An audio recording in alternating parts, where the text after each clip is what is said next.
Buenas noches y bienvenidos. Hoy hemos conocido otros datos de paro, los del paro registrado. Ya saben que esa cifra pues siempre se maquilla, hay que quitarle en algunos casos, como es en el mes de abril, pues la estacionalidad. En este caso ya saben que la Semana Santa, como ha caído en abril, pues bueno, eso ha favorecido que las cifras oficiales, las que no están todavía ni maquilladas ni quitados todos los efectos, pues bueno, en abril el paro se supone que bajó en 64.000 personas. Bueno, y que el número de afiliados fue superior a 80.000. Después viene ya la realidad, y la realidad es bien distinta. La realidad es que el paro registrado, quitándole todos esos efectos que le he dicho, nos arroja una cifra de aumento del paro en 7.000 personas, y de las 81.000 afiliaciones a la Seguridad Social, casi 20.000 están ligadas al sector público, con lo cual todo esto que hemos oído y van a escuchar después a Zapatero de que ya, qué bien, el paro ya va fenomenal, pues bueno, por favor, tenemos, según los datos oficiales de paro registrado, 4.700.000, y según la EPA que conocimos el viernes, que es más fiable, pues rozando los 5 millones. Así que menos medallas, después analizaremos el entresijo, pero ya ven que así, a primera vista, menos medallas y menos alaracas, porque el paro es la gran preocupación de los españoles y debería ser la gran preocupación del señor presidente del gobierno, y no ponerse medallas un día, porque ya saben que además un día no hace primavera. Además tenemos otros datos preocupantes, y es que 2 millones de los parados españoles ya no cobran ninguna prestación.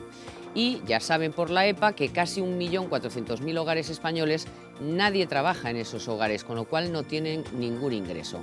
Este es el verdadero drama de este país, y después verán cómo Zapatero bueno, pues intenta quitarse, por supuesto, toda responsabilidad. Ya le oyeron el pasado domingo, y escucharán también al ministro de Trabajo, que ahora resulta que el número de parados que tenemos se debe a una ley que había aprobado el Partido Popular casualmente cuando el señor Rajoy pertenecía a ese gobierno. De vez en cuando se les olvida, o muchas veces se les olvida, que llevan 7 años gobernando. Si tan mala era esa ley, ¿por qué no la reformaron para que hoy no tuviéramos que hablar de casi 5 millones de parados? Pero en fin, tiempo va a haber a lo largo del programa. Les invito a que se queden con nosotros para repasar todos esos datos y para buscar dentro de ellos todos bueno, pues los matices que tienen, que son muchos. Vamos antes, como siempre, con algunas otras cifras que nos dejaba esta semana.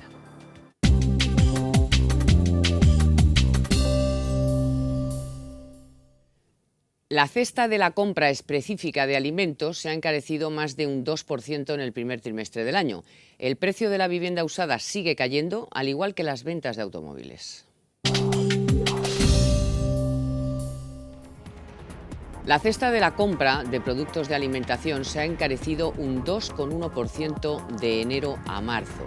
Esta subida se atribuye sobre todo al encarecimiento del pescado, las frutas y las hortalizas. Los precios han subido prácticamente en todas las ciudades, menos en Vitoria, Burgos y Santa Cruz de Tenerife, y en el ranking por cadenas de ámbito nacional, Mercadona y Alcampo siguen siendo las más baratas.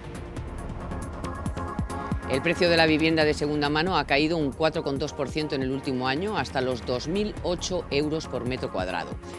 Sin embargo, se observa una caída de 3 décimas respecto al mes de marzo, y pese a la caída de los precios, la subida del Euribor en los últimos meses ha propiciado que sea más caro todavía comprarse hoy una casa.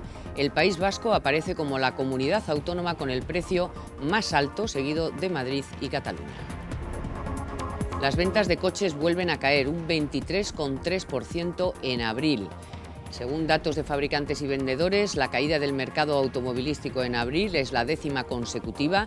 Sitúa las ventas de coches en niveles del año 93. Por canales, las ventas a empresas repuntan un 8,6%.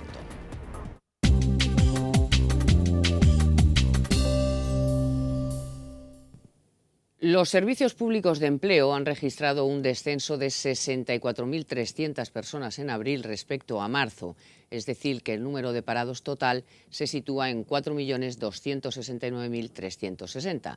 Sin embargo, aunque supone la mayor caída en un mes de abril desde el año 2006, en los últimos 12 meses el desempleo se ha incrementado en un 3%, unas 7.000 personas.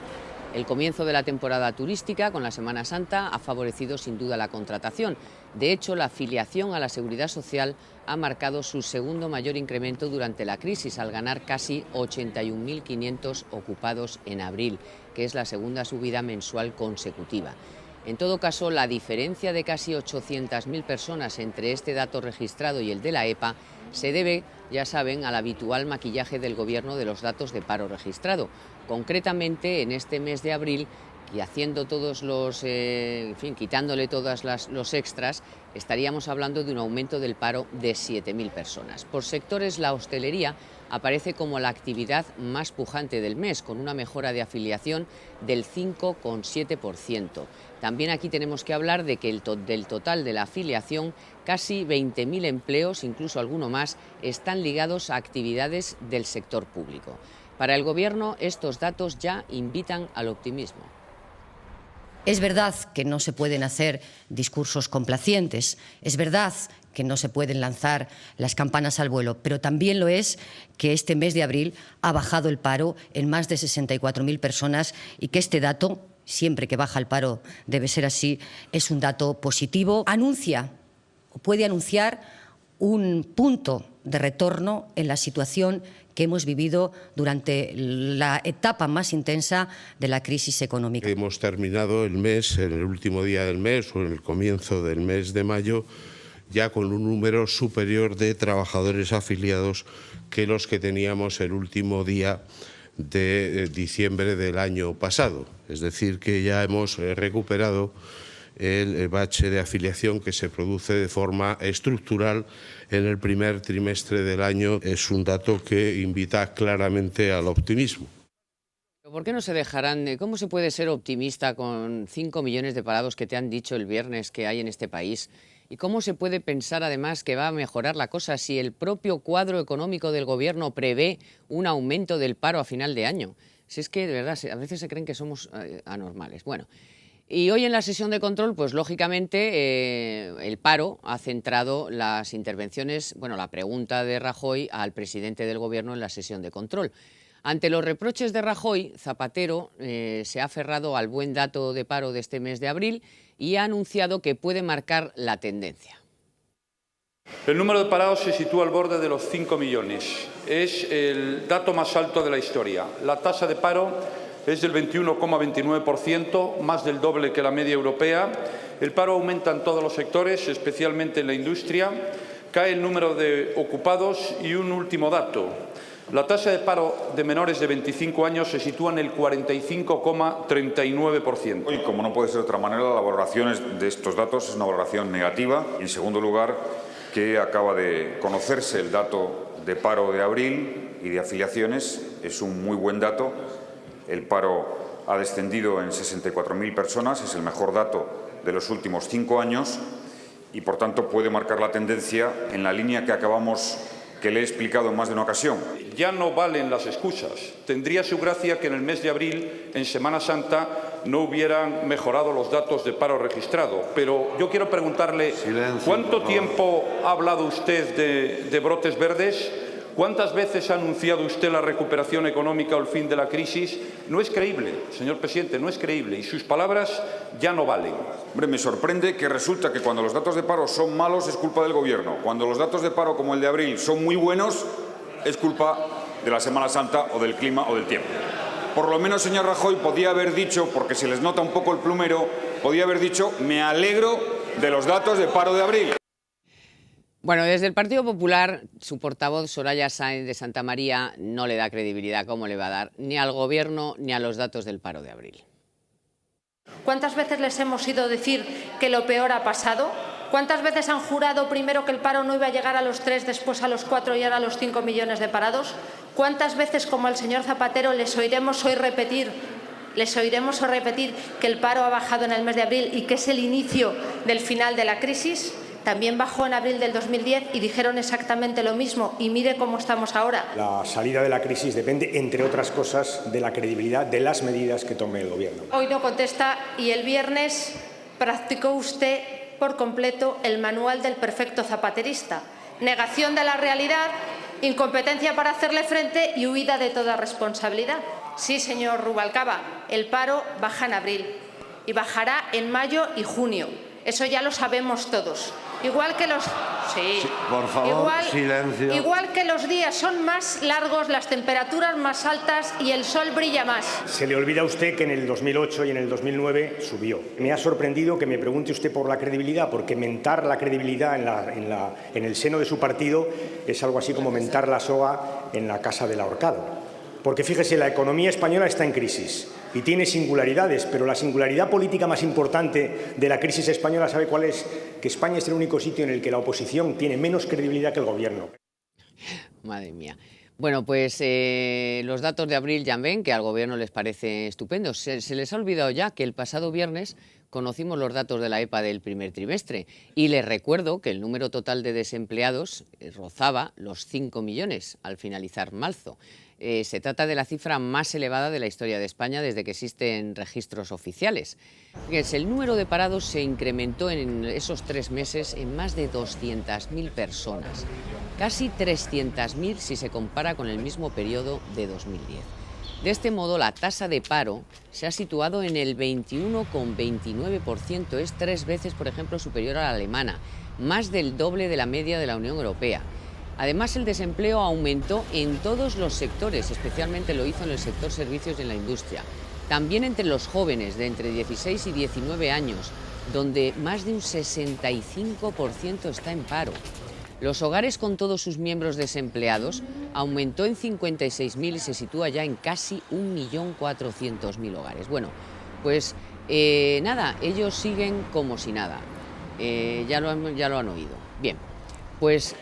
Después de escuchar estos datos, de tener encima de la mesa esta EPA y este paro registrado, mirado como hay que mirarlo, ¿qué se le ha ocurrido al Gobierno para acabar con, o por lo menos para ir recuperando empleo? Pues nada de medidas solventes que nos lleven a eso, no. Un plan, dicen ellos, para acabar con la economía sumergida, para que afloren empleos que ahora están sumergidos y que el Gobierno sitúa en 150.000. No sabemos cómo tiene la cifra tan exacta, porque si fuera tan exacta, pues solo habría que ir a por uno detrás de otro. Bueno, al final las empresas no van a pagar ninguna cuota a la Seguridad Social por el tiempo que sus empleados han trabajado de forma irregular. Y el ministro de Trabajo, Valeriano Gómez, incluso ha anunciado que el incremento de las multas de hasta el 300% será a partir del 31 de julio. De este modo, con la nueva regulación, la sanción a una empresa que no tenga a un empleado registrado en la Seguridad Social pasará a ser de entre 3.126 y 10.000 euros. Además, el Gobierno tiene previsto intensificar la actuación de la Inspección de Trabajo y de la Seguridad Social y, claro, los empresarios han lamentado que no se hayan tocado aspectos ligados a la fiscalidad. Cualquier estimación numérica que hagamos tendría poco sentido en esta materia, en una materia como esta, que por su propio nombre es sumergida, ¿no? Entonces, preferimos no anticipar cifra alguna. Lo que sí iremos diciendo habitualmente es cuál es el tamaño del crecimiento de la afiliación a la Seguridad Social. Y esto lo verán ustedes todos los meses. Bueno, y esta semana la Caixa nos sugiere descubrir las ventajas de Foncaixa Estabilidad 2. Este fondo es una inversión segura con la que obtendrá una alta rentabilidad con el capital garantizado al 100%. Disfrute de un 3% TAE de rentabilidad con la seguridad y la tranquilidad de saber que tiene el 100% del capital garantizado al vencimiento. Y en caso de traspasos externos superiores a 3.000 euros, podrá obtener una bonificación del 0,5% anual durante 3 años sobre el importe traspasado. Una inversión que le permite, gracias a sus ventajas de liquidez trimestral, realizar reembolsos sin comisión. Ya saben en todo caso que para más información pueden acudir a cualquier oficina de la Caixa o consultar en su página web www.lacaixa.es.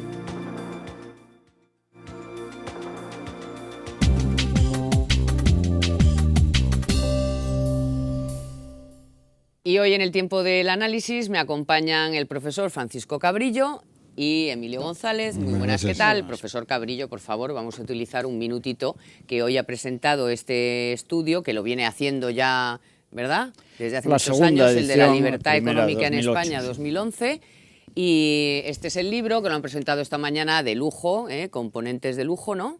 Creo. Estuvo don Manuel Pizarro, don Carlos Espinosa de los Monteros y el don Antonio Beteta, el consejero de Economía y Hacienda de la Comunidad de Madrid. Muy bien. Y un minutito, profesor Cabrillo. ¿Cómo andamos de libertad económica este año 2011?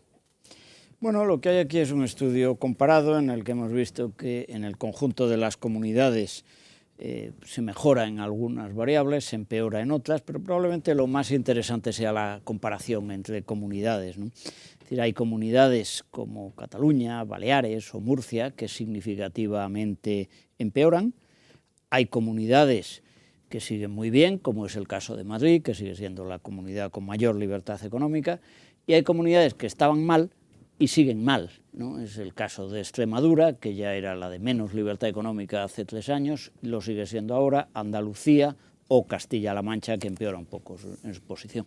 Bueno, pues enhorabuena y, por cierto, ya pueden en libertaddigital.com ver cómo ha ido el acto, todo lo que ha dicho cada uno de los asistentes y, por supuesto, de la intervención de nuestro compañero Francisco Cabrillo. Bueno, vamos al tajo, que hay mucho.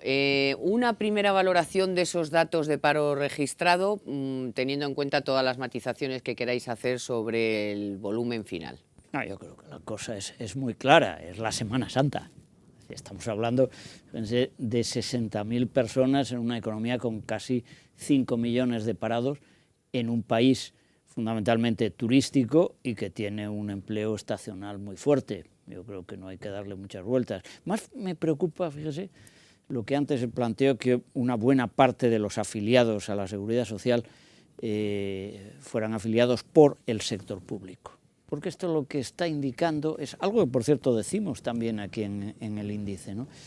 Que mientras el sector privado ha hecho grandes esfuerzos y se ha ajustado, el sector público sigue enormemente reticente a ajustar sus plantillas.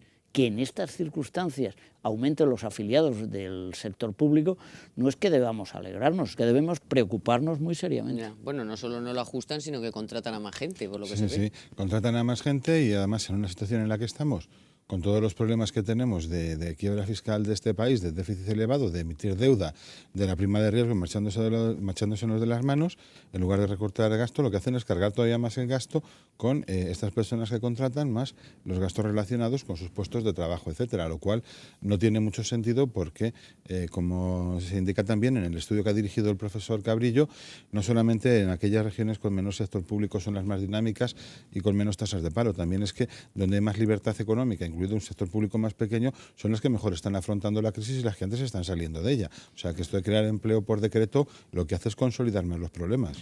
Bueno, pues quédense todos con nosotros, volvemos enseguida, pero sobre todo los funcionarios, porque el Gobierno está planteando otra rebaja de los sueldos.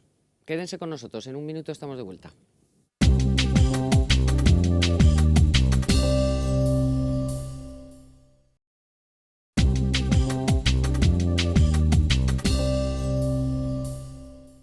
Estábamos valorando las cifras que se han conocido hoy de paro de los servicios públicos de empleo, de lo de toda la vida hemos dicho, pero el registro del INEM. Y bueno, pues tiene sus matizaciones, lógicamente, si en la Semana Santa, luego pues el maquillaje habitual y no sé qué, bueno, que son datos, pues bueno, que tampoco hay que despreciar, pero que, en fin, pocos creen que vaya a marcar ninguna tendencia. Bendito sea los que hayan conseguido un empleo para la Semana Santa y los que el mes que viene o el otro lo consigan para el verano, ¿no? Para eso somos un sector turístico. Pero vamos, de ahí a que podamos estar como están haciendo desde el Gobierno, ya lo han escuchado ustedes, desde el presidente del Gobierno hacia abajo todos, felicitándose como si fuera ya la gran no sé qué. Hemos oído tantas veces que ya la tendencia va a cambiar, que ya va a cambiar, que en fin, ya es como Pedro y el Lobo, ¿no? Que no se lo cree nadie, ni ellos mismos, porque no tienen, no son sus previsiones. Pero bueno, estábamos entonces en la idea de que cómo es posible que el sector público siga, como demuestran los datos de afiliación a la Seguridad Social, contratando gente cuando lo que se necesita es recortar el gasto público y, de hecho, les anunciaba, según cuenta Expansión, aquí hay que decir todo, ahora mismo en su portada de Internet, que el Gobierno se está planteando la posibilidad de rebajar de nuevo el sueldo a los funcionarios para hacer frente al abultado déficit. Y podíamos preguntarnos, bueno, ¿y por qué le bajan otra vez el sueldo a los funcionarios y no dejan de gastar en tantísimas cosas que se podrían gastar? Y les comentaba yo en la publicidad a mis compañeros que, por ejemplo, Madrid, Castilla-La Mancha y Castilla-León están estudiando para ahorrar cerrar directamente los tribunales de competencia de esas comunidades autónomas. Y como ese tribunal podríamos hablar de muchísimas cosas que se podrían cerrar y no pasaría nada. Por ejemplo, algunos aeropuertos, en mi opinión, algunas universidades, en fin, tantísimas empresas públicas, organismos, dependencias, bueno, ya lo de las subvenciones a los sindicatos y todo lo que queramos. Pero en fin, que ese es el planteamiento que hay, subir el impuesto de carburantes y bajarle el sueldo a los funcionarios antes que acometer una auténtica reforma de la administración y del sector público que no diera pie a que los funcionarios a lo mejor tuvieran que ver cómo baja su sueldo y sin embargo se redujeran los gastos. Lo hemos dicho siempre, además, que el problema en España no es que los funcionarios ganen mucho dinero, eso no es verdad, los sueldos de los funcionarios no son altos. El gran problema del sector público es que sobran varios cientos de miles de funcionarios, y no me estoy inventando las cifras. Basta con ver el número de funcionarios que había hace simplemente 15 o 20 años, en los que se supone que el país funcionaba, ¿no? Bueno, pues ha crecido de una manera exponencial y se ha llegado a situaciones que realmente son insostenibles. Claro, que me digan que van a bajar el sueldo y que al mismo tiempo están metiendo 20.000 funcionarios nuevos, ¿qué pasa? ¿Que hay que colocarlos antes de que lleguen las elecciones? Bueno, vamos a distinguir siempre, es que eso es lo que pasa, Emilio, vamos a distinguir entre funcionario y empleado público, porque el funcionario se ha sacado su oposición y punto y pelota. El sí, contratado... pero mire usted el planteamiento de Andalucía, de decir, todos los que tengo aquí, a ver si consigo meterlos como funcionarios de forma... Pero son contratados, quiero decir que no son gente que se ha ganado la después, plaza. ¿vale? Tanta gente, asesores, no sé qué, no sé cuántos, que nos han ganado esa plaza. Hombre, nos han ganado esa plaza, pero es que además también parte del problema, y tiene que ver con esto de cerrar tribunales de la competencia, es que las administraciones regionales lo único que se han hecho ha sido dedicarse a reproducir el modelo de Estado cuando no estaban para eso. Entonces, ¿ellas por qué quieren tribunales autonómicos? Pues simplemente porque como en el Estado hay uno, nosotros también lo queremos, ¿no?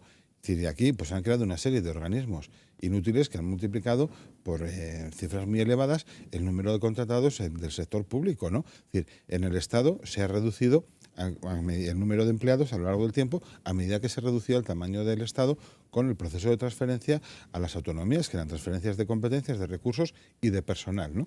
Entonces, en el Estado se ha reducido en unas 500.000 funcionarios. Lo lógico sería que en las administraciones territoriales hubiera crecido en esos mismos 500.000 funcionarios, puesto que ha sido la transferencia. Pues no, se ha multiplicado por 4 esa cifra. Es lo que nadie entendemos, ¿no? Bueno, sí, lo entendemos, claro, pero también queremos, bien, claro, pero también queremos entender que frente a que nos suban los impuestos o nos bajen los sueldos, se pueden hacer otras muchas cosas. O sea, hay alternativa a eso. Claro, y eso es lo que la gente tiene que tener muy claro. O sea, hay alternativa. Hay, por ejemplo, los tribunales de defensa de la competencia. A lo mejor muchos de ustedes ni sabían que en su comunidad autónoma había un tribunal de defensa de la competencia. O que en su comunidad autónoma hay un organismo que se dedica a yo que sé qué hacer informes de no sé cuántos. O sea, todo eso es un dineral. O sea, hay que reformar la administración territorial y yo creo que sobran como 3.000 ayuntamientos, que no pasaba nada tampoco si se eliminaran. No, sobran muchos ayuntamientos, sin duda, el gasto municipal hay que reducirlo, no solo por sobren ayuntamientos, los ayuntamientos han estado asumiendo una serie de competencias que no son suyas. Durante muchos años, eso no se puede mantener. Y ha sido un gran centro de colocación de amigos y correligionarios. Yo creo, lo que yo no soy muy partidario es de coger una administración un tipo y echarle la culpa.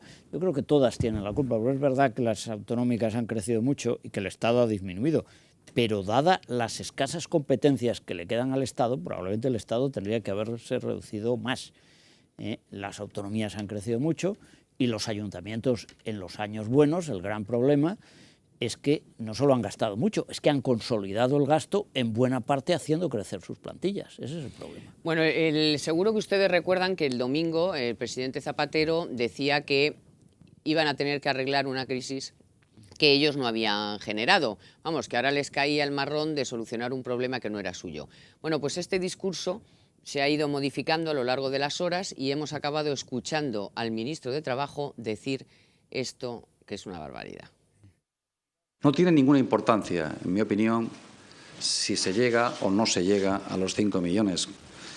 con un volumen de desempleo de algo más de 4.900.000 y una tasa de desempleo que supera el 20%, no hay ningún gobierno, ni siquiera el gobierno del que pudiera formar parte el señor Rajoy, que pudiera sentirse contento. Debo señalarles que 8 de cada 10 despidos producidos en España en este tiempo, en la crisis, han sido despidos que se han producido al amparo de una ley, la Ley 45/2002, que fue aprobada siendo ministro de aquel gobierno el señor Rajoy.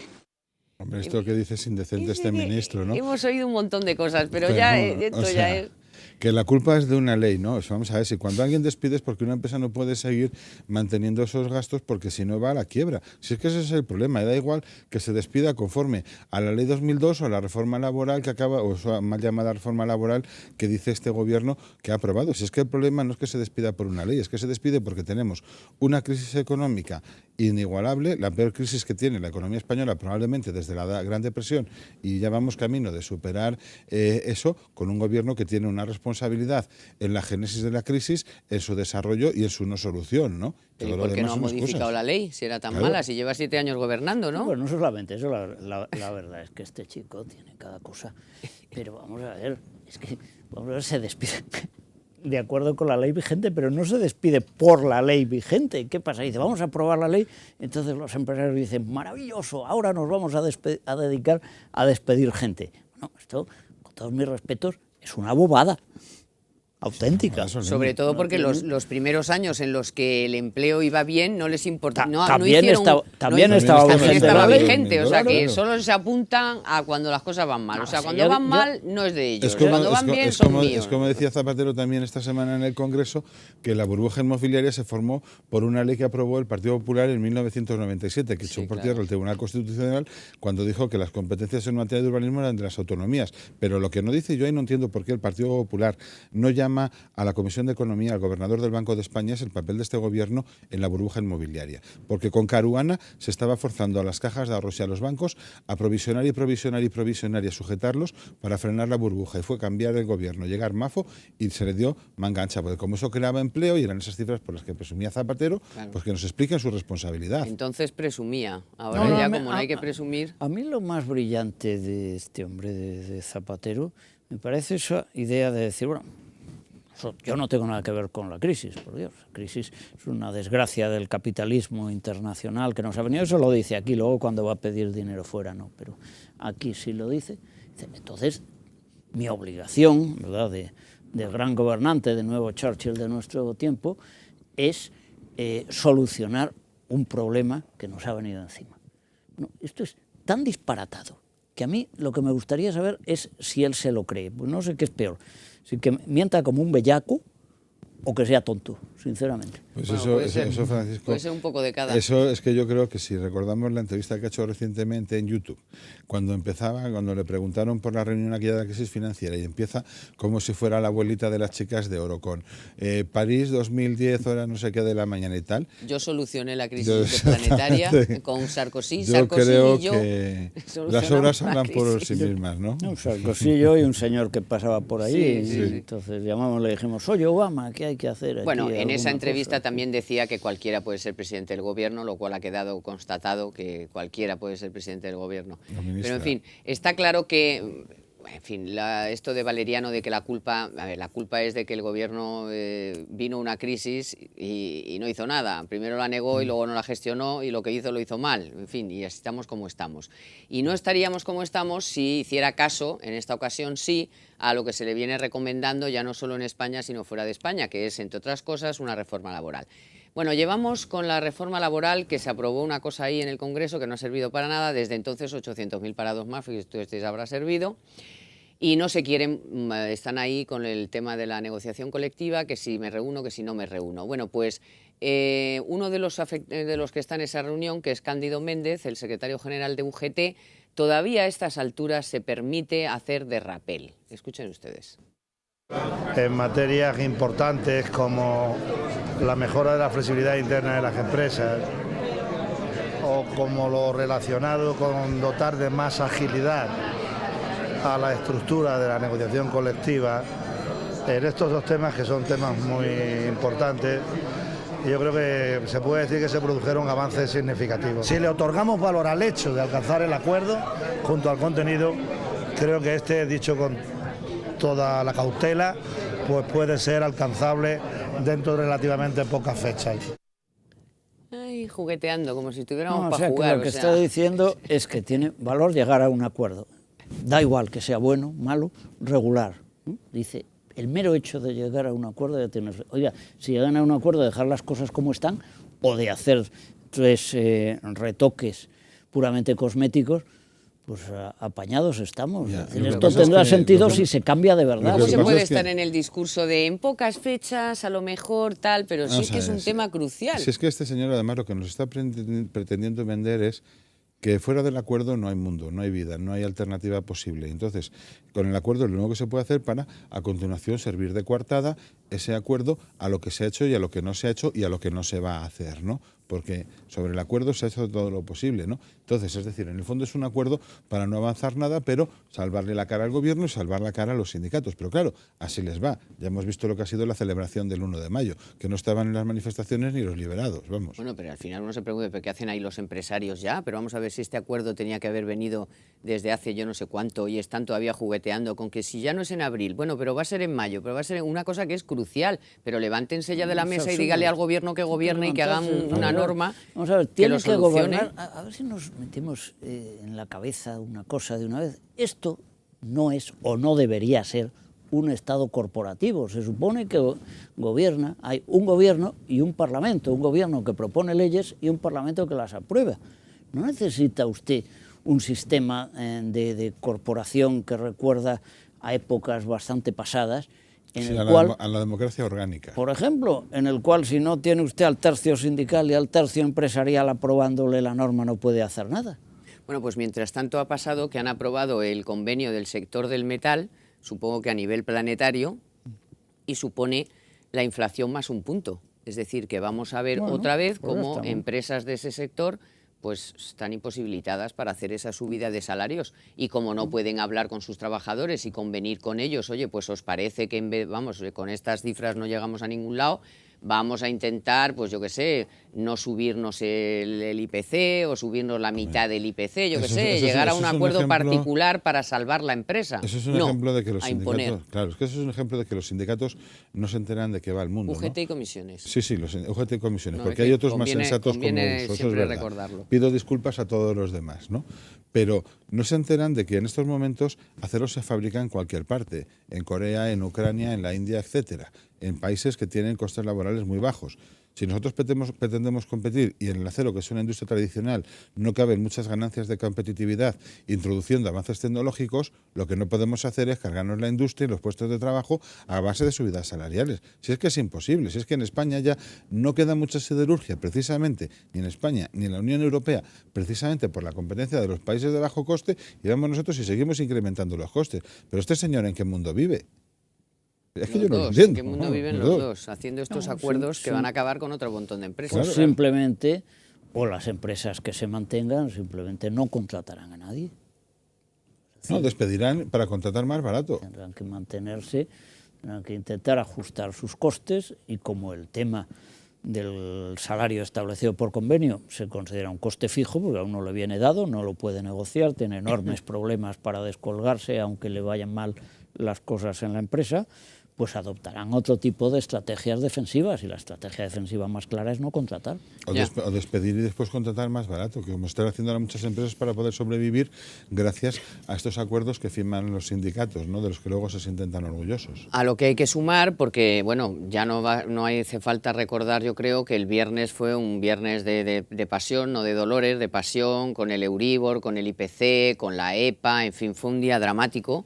Pero es que además acabamos de conocer que el Banco de España admite que el crédito seguirá sin recuperarse en los próximos meses, que esto es otro mazazo a las empresas, pues para que puedan ir, algunas para tirar, o sea, algunas para ir tirando el crédito que pedirían, ¿no? Esto lo que nos indica es que el sector financiero sigue sin estar saneado. Este es otro punto en el que en este país se ha mentido, ha habido opacidad. Teníamos el mejor sistema financiero del mundo, teníamos todo tipo de maravillas. No se ha hecho nada, había entidades muy sólidas, ciertamente, otras que no lo eran, No ha habido claridad, no se ha dicho cuáles funcionaban, cuáles no funcionaban, no se han saneado los activos de los balances, y eso es lo que estamos arrastrando, un sector que todavía no se ha ajustado, y mientras no se ajuste no va a haber crédito. Y al mismo tiempo, no lo olvidemos, el crédito que hay disponible se lo está llevando en buena medida el Estado. Claro. Bueno, y un minuto para cada uno para que me valoréis qué hace el ministro, bueno, qué hace ya lo sé, que es Blanco, que está por ahí, por el mundo, vendiendo pisos. Dice exactamente, Blanco trata de vender en Europa el stock de 700.000 viviendas que hay en España, que ya le ha pegado un recorte porque yo no sabía, creía que eran bastantes más, son bastantes más. Dice que está utilizando como reclamo la caída de los precios en la costa. Pero vamos a ver, el ministro de Fomento del Gobierno de España tiene que andar de roadshow por el mundo, de show, vamos, ¿para qué roadshow? De show, vendiendo pisos. ¿Pero esto qué es? O sea, primero vamos a arrodillarnos ante China, ante Qatar, ante toda esta gente que no son ni no mantienen los más mínimos derechos ni humanos, ni de los trabajadores, ni de nada. Y ahora vamos a vender pisos. Bueno, los pisos habrá que venderlos, pero evidentemente esta no es la mejor manera. Mire usted, hay una serie de empresas que se dedican a esto, que son intermediarios y que pueden jugar con el hecho de que los precios en España han bajado y más tendrán que bajar todavía. Ese es el problema, la expectativa es de que bajen aún más. Ahora, mandar a un ministro a vender estas cosas, yo sinceramente creo que este señor podía dedicarse a otras actividades. ¿Y los venderá por bloques o por pisos o por A, B, las Hombre, yo no sé si es Cs? que lo que está es buscando una comisión o haciendo prácticas para cuando el año que viene le despidan los ciudadanos del gobierno tener otro trabajo, ¿no? Bueno, pero vamos, el año que viene o antes. O antes, pero vamos, dejando la broma aparte, yo lo que estoy intuyendo es que tiene el gobierno una necesidad desesperada por empezar a soltar activos inmobiliarios y que los bancos empiecen a ingresar, porque lo que hay en las cajas de ahorro, sobre todo vinculado con el sector inmobiliario, todavía estamos viendo probablemente la punta del iceberg. Pero a mí me contaban el otro día, o sea, cómo se han obtenido los últimos créditos los promotores a base de poner como garantía sociedades patrimoniales que estaban llenas de activos que también se han depreciado. O sea, que el agujero realmente que hay aquí es como el de la crisis subprime en Estados Unidos, solo que aquí es la crisis de las inmobiliarias. Aquí se llama y otra no cosa. nos lo están diciendo y están tratando de taparlo como sea, porque vuelvo a insistir, el principal responsable, uno de los principales responsables, es el actual gobernador del Banco de España,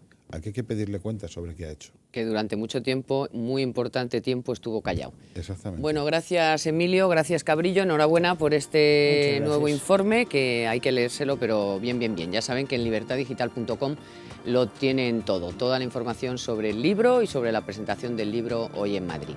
Les dejo, muchísimas gracias por acompañarnos como siempre y les emplazo al próximo miércoles aquí en Economía para Todos.